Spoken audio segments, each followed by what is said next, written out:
Well, the Great Migration speaks to the time when African American families were basically concentrated in the southern part of the United States, and they moved. Migrate means to move, and they moved from the south, primarily moving north. Some of them got as far as Kentucky, some of them got as far as Ohio, Indiana, some of them got all the way to Canada. I was growing up during the 50s, the 60s, and I was not part of what they consider the Great Migration, but my family and my parents' families were. I remember my father was from Athens, Alabama, and he left Athens looking for work, and he ended up in Kentucky. And from Kentucky, he ended up getting a job that landed him here in Cincinnati, where he met my mother. And I guess what they say, the rest is history.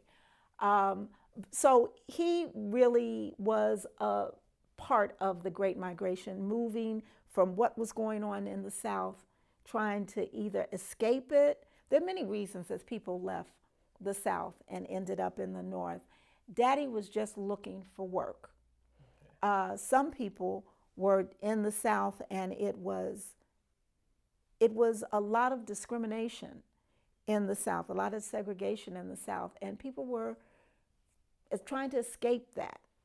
The Jim Crow laws, those things were oppressive, and so people were looking for ways to get from up under that, and that's one of the reasons they began to move north. Well, the African diaspora really refers to those places in which African people found themselves after the Holocaust of enslavement. So once we were part of that Middle Passage and ended up in different places away from Africa, the diaspora includes those places where we ended up. We ended up in Brazil. We ended up in South America. We ended up in some of the Caribbean countries, and I don't like to use that term, but we ended up in those areas. We ended up in the United States. We ended up in England. We ended up in a lot of different places, Nova Scotia.